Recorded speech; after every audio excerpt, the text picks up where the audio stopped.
Hello, my dear friends. My name is Amit Punia, and I am your English teacher. As you know that we are just going through the prepositions, and many of them we have completed. Today's topic is behind. Preposition behind.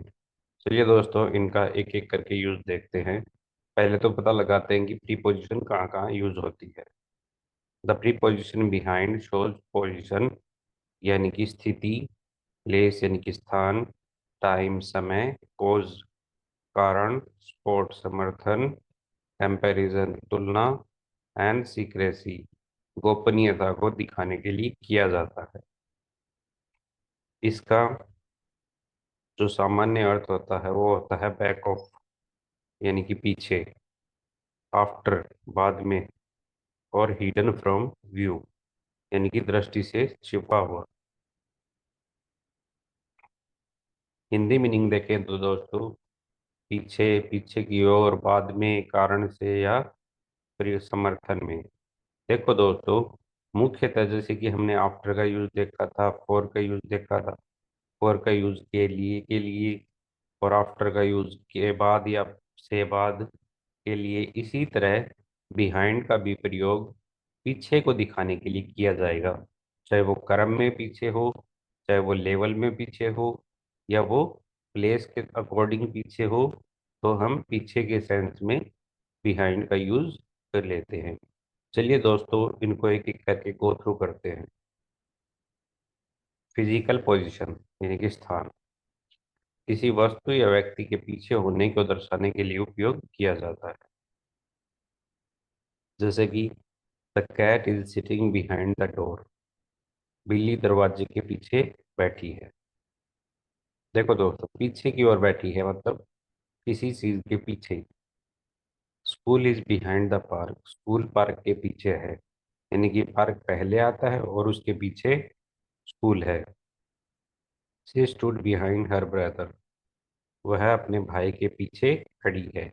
मान लो एक Q लगी हुई है, और उस Q में आपका जो भाई है उस लड़की का, वो हाइट में उससे छोटा है, इसलिए वो आगे खड़ा है, यानी कि आफ्टर खड़ा है, और वो उससे पीछे खड़ी है। जैसे कि स्कूलों में होता है कि जब प्रेयर होती है तो क्यूज लगाते हैं, या कोई भी चीज़ के लिए क्यू लगाते हैं, यानी कि लाइन लगाते हैं। तो उसमें जो कर्म के हिसाब से, जैसे कि आगे उसका भाई खड़ा है, उसके पीछे उसकी बहन खड़ी है।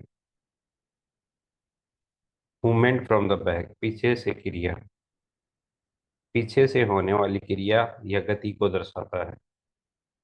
Someone cold me from behind, किसी ने मुझे पीछे से पुकारा। सपोज करो दोस्तों, मैं अपने घर की तरफ जा रहा हूँ, और कोई व्यक्ति है जिसके सामने से मैं निकल गया, और वो मुझसे बात करना चाहता है। तो उसने पीछे से आवाज़ लगाई, Amit please come here, I want to talk with you. तो दोस्तों, इस तरह से इसका साउंड आएगा, यानी कि पीछे के से पुकारना।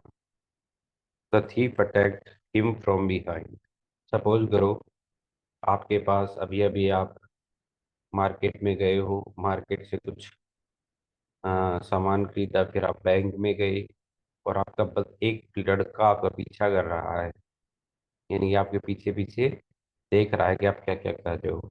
आपने बैंक से कुछ रुपए निकाले और बाहर आ गए, और अपने घर की तरफ चल दिए। तो चूंकि उसने थोड़ा सा स्पेस देख कर कि आसपास कोई व्यक्ति है या नहीं है, तो उसने आपके पीछे से सिर पर वार किया, यानी कि पीछे से अटैक किया। तो वही बात है, thief attacked him from behind, चोर ने उस पर हमला किया। हिडन और नॉट विजिबल, यानी कि छिपा हुआ, जब कोई चीज दिखाई नहीं देती क्योंकि वह ढकी या छिपी होती है। कहने का मतलब दोस्तों, कोई चीज किसी चीज के पीछे है जिसके कारण वो दिखाई नहीं दे रहा है। The sun is hidden behind the cloud, सूरज बादलों के पीछे छुपा हुआ। He hid the gift behind the curtain, उसने उपहार को पर्दे के पीछे छिपा दिया। देखो दोस्तों, दोनों ही सेंटेंसेस में किसी चीज को पीछे छुपाना के अर्थ में, यानी कि किसी चीज के पीछे रख दिया ताकि वो छिप जाए, यानी कि आंखों से दिखे न। तो इस सेंस में इनका उपयोग किया गया है। टाइम डिले या देर होना, जब कोई व्यक्ति या कार्य अपेक्षा से देर हो रहा हो। आई एम बिहाइंड शेड्यूल, यानी कि मैं समय से पीछे हूँ। सपोज करो आपकी 10 बजे की मीटिंग है और आप घर से चले 9:30 बजे, तो मीटिंग लगभग शुरू होने ही वाली है। तो आप क्या कह सकते हो कि मैं समय से पीछे हूँ, यानी कि मीटिंग लगभग शुरू होने वाली है और मैं वहाँ पर टाइम पे नहीं पहुँच सकूँगा। इसलिए आप जब मीटिंग में पहुँचते हैं तो आप कहते हैं sorry gentleman, I am behind schedule. देखो दोस्तों, मैंने शेड्यूल भी बोला और स्केड्यूल भी बोला, दोनों ही सही होते हैं। तो दोस्तों आप वहाँ पे क्या कहेंगे, I am behind the schedule. She is behind her studies, वह अपनी पढ़ाई में पीछे है। यानी कि पढ़ाई में पीछे होने का मतलब, यानी कि वो क्लास में फर्स्ट सेकंड थर्ड रैंक पे नहीं आती है, बल्कि कोई और रैंक उसे मिलता है। या फिर ये कहेंगे जैसे कि मैथमेटिक्स है, वो उसमें कमज़ोर है और इस वजह से वो अच्छा रैंक नहीं मिल पाता है उसको क्लास में। तो हम कह सकते हैं कि वह पढ़ाई में पीछे है। या फिर किसी व्यक्ति के लिए, जैसे कि मेरी मोम को ही ले लीजिए। मेरी मोम 5th क्लास तक पढ़ी है और मैं हो गया हूँ 10th क्लास में। तो मैं मम्मी से कोई सवाल पूछता हूँ तो मम्मी कहती है मैं तुम्हारी पढ़ाई से पीछे हूँ, यानी कि मैंने 10वीं से पहले ही पढ़ाई छोड़ दी। तो मैं पढ़ाई में पीछे हूँ, यानी कि पिछड़ा हुआ हूँ या कमज़ोर हूँ। कंपैरिजन और लोअर पोजीशन, तुलना या पीछे होना। He is behind his classmates in math, वह गणित में अपने सहपाठियों से पीछे है, यानी कि मैथमेटिक्स में वो दूसरे विद्यार्थियों से कमजोर है। This team is behind the other team, यह टीम दूसरी टीम से पीछे है।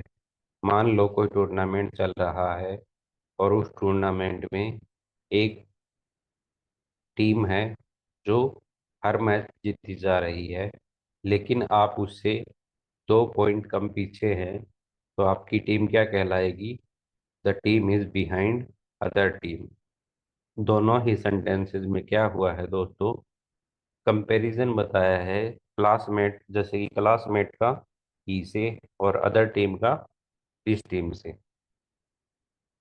रिस्पॉन्सिबिलिटी कोज या जिम्मेदारी, किसी कार्य या स्थिति के लिए जिम्मेदार व्यक्ति को दर्शाता है। Who is behind the plan, यह योजना के पीछे कौन है। यानी कि मान लो आपने एक इवेंट की तैयारी की और इवेंट मैनेजमेंट किया उसका, चाहे वो शादी का हो चाहे कोई पार्टी का हो, और वो सारा का सारा योजना, यानी कि जो इवेंट प्लानिंग थी वो बहुत अच्छी थी।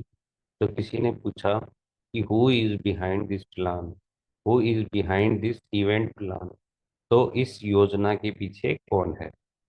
He is behind the success of project, वह इस परियोजना की सफलता के पीछे है। तो दोस्तों ऊपर वाले ही एग्जाम में हम कह सकते हैं कि किसी ने पूछा who is the behind of this successful event, तो जवाब दिया ही इज।